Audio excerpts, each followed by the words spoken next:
É isso aí, olha só, o Novembro Azul de 2020 chegou e com ele mensagens sobre prevenção, diagnóstico e tratamento do câncer de próstata, que ganham aí muito mais força, né? Esse mês também reforça a importância de os homens cuidarem da saúde como um todo. E é sobre isso que nós vamos conversar a partir de agora com o urologista Pablo Matos, que faz parte da Oncoclínica.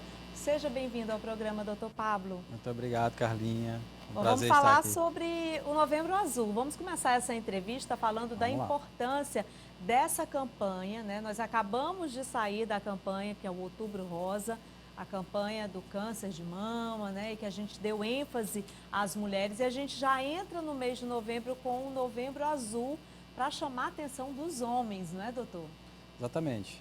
O mês de outubro acabou, fizemos um belo trabalho com relação às mulheres. Agora é o momento dos homens, é a hora de chegar e investir na informação, na formação de opinião a respeito de cuidados preventivos, de manutenção de saúde e restabelecimento da saúde de uma forma geral. Vamos explicar aos nossos telespectadores a respeito do câncer de próstata. O que é esse câncer, hein, doutor? E por que ele é tão prevalente nos homens? E ele é até silencioso, né? Exatamente. O câncer de próstata é uma doença muito frequente no sexo masculino. Quando se trata de câncer, é o segundo câncer mais comum no sexo masculino, se você levar em conta câncer de pele não melanoma.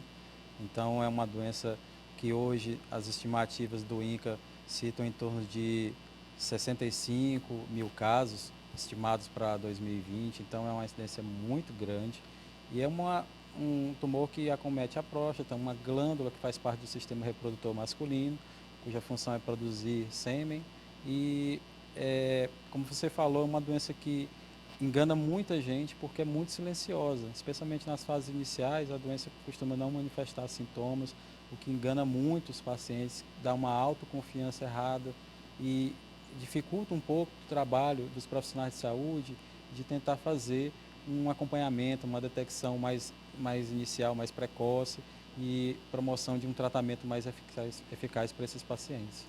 Nós vemos aí uma campanha, inclusive do Novembro Azul, que é exatamente para chamar a atenção dos homens. E eu sempre gosto muito de falar sobre esse assunto aqui no nosso programa em relação à prevenção. Inclusive, nós estávamos ainda há pouco falando da entrevista nacional que a gente teve, que o médico falou em relação ao AVC e ele falou também sobre a prevenção. E vários médicos que eu entrevisto aqui sempre falam que é importante prevenir. E querendo ou não, a gente fala dos homens e a gente sempre sabe que os homens dão muito mais trabalho a ir ao médico, não é, doutor? Diferente de nós mulheres, que temos o hábito de ir ao ginecologista, de estar fazendo a prevenção. Os homens são muito mais difíceis, eles, por exemplo, irem ao urologista. Não tem aquele hábito, aquele costume que nós mulheres temos. E isso tem que mudar, homens. Vocês têm que mudar com isso. Inclusive mudar essa história da relação do preconceito, né? Do toque, do exame. Então, os homens eles têm que ter essa consciência. Como o senhor é urologista, eu queria aproveitar a oportunidade aqui da audiência do nosso programa, que eu sei que tem muitas mulheres nos assistindo, assim como muitos homens, e a maioria das vezes somos nós mulheres que levamos os nossos homens para ir ao médico. Como é que deve ser o tratamento do homem em relação ao urologista, por exemplo? A partir de que idade o homem já deve começar a procurar um urologista? E por que o urologista ele é tão importante para os homens, hein? Bom, é uma pergunta que muita gente sempre faz: quando devo ir ao urologista? Na verdade, cada faixa etária exige uma necessidade de cuidado, porque cada faixa etária tem doenças mais prevalentes. Algumas doenças urológicas, algumas malformações congênitas que dão implicação no aparelho urinário, os adolescentes que estão iniciando a vida sexual e precisam de orientação específica, os adultos jovens, onde a incidência de cálculo urinário, por exemplo, infecções são muito comuns. No adulto de meia idade e idoso começam a ter mais afecções prostáticas, o aumento de volume. Então, se eu tivesse que dizer, todas as idades são necessárias ter uma atenção à saúde masculina. E o urologista faz parte disso.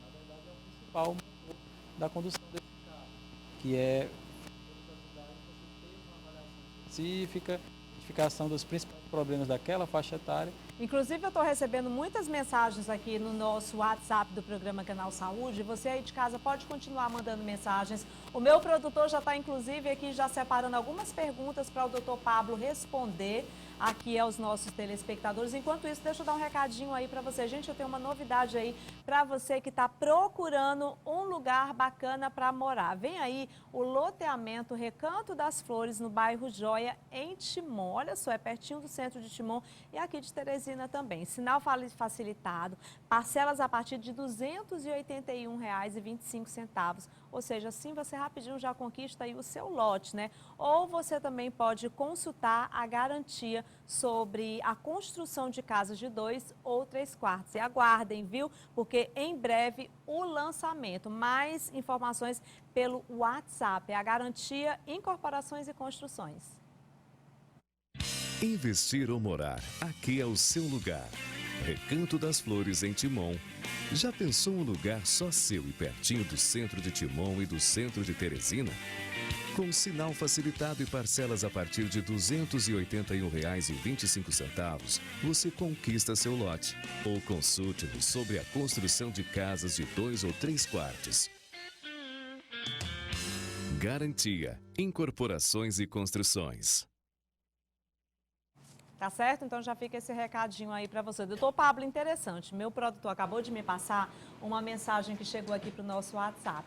Uma telespectadora falou assim: Carla, o doutor Pablo Matos, ele é urologista e na oncoclínica não atende só pacientes com câncer. Foi muito interessante essa pergunta, inclusive, porque abre até um espaço aqui para a gente falar para os nossos telespectadores que a oncoclínica, ela trabalha com uma equipe multidisciplinar. Por exemplo, o doutor Pablo Matos, ele é urologista, então os casos de câncer que aparecem já dentro da oncoclínica, né, nós já temos aí os oncologistas para tratar desse paciente. Por isso que é uma clínica completa. Por exemplo, lá também tem dermatologistas. Então, assim, tem vários médicos que também atendem lá na oncoclínica, né? E fica, inclusive, muito mais fácil, porque vocês também têm reuniões científicas para discutir também sobre casos, não é, doutor? Exatamente.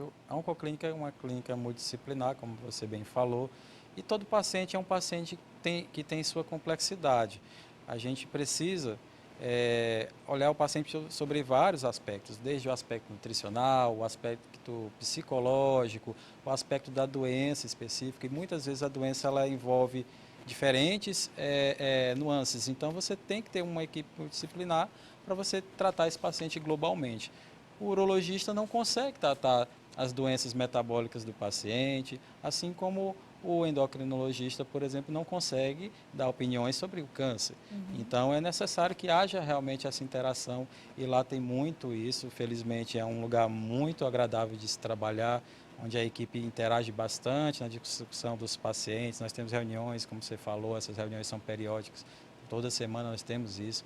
Temos canais, além da reunião, para discussão de casos, para condutas mais urgentes, mais imediatas. Então, isso é que faz o tratamento ser completo ao paciente, o tratamento ter excelência e a gente proporcionar o que é melhor possível para ele. Com certeza, inclusive com a campanha do Novembro Azul, a oncoclínica está toda vestida de azul, inclusive com muitas informações aos pacientes, né? Tem telespectador aqui perguntando: doutor, é a partir de que idade que eu devo fazer o toque? Vamos aproveitar então, já que esse telespectador é o Raimundo, lá do São João, me perguntou aqui pra gente. Vamos falar inclusive sobre essa questão de superar o preconceito. Como é que vocês fazem para orientar o paciente nesse sentido? E por que eles têm tanto medo desse toque retal, hein, doutor? Então, muita gente pensa que fazer o toque retal está inferindo a masculinidade, vai deixar de ter a concepção de ser homem.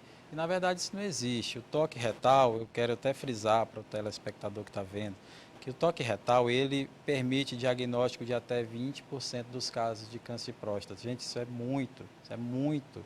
Então, assim, muitos pacientes não têm alteração de PSA, que é outro exame, não tem alterações ultrassonográficas e você só consegue detectar através de uma alteração, um endurecimento, a concepção, a percepção de um nódulo. Então, 20% para diagnóstico da doença tão séria é muito caso. 65 mil estimados, aí se você imaginar, 20% dá muito paciente. Então, o toque ele não pode ser levado como se fosse uma coisa pejorativa. Ele faz parte do exame clínico de todo médico urologista. E você tem grandes chances. Além do que, você tem que associar o dado do PSA com o dado do toque, porque a gente sabe que PSAs alterados e toques alterados aumenta muito a suspeição. Pode chegar até 95% quando você tem alteração de toque e PSA muito alto. Então, é tudo uma questão somatória, a estratégia ela é somatória, você junta forças com exames que não são 100% completos, porque não existe esse exame 100% completo, então você soma as forças de cada um para você aumentar a acurácia diagnóstica para o caso.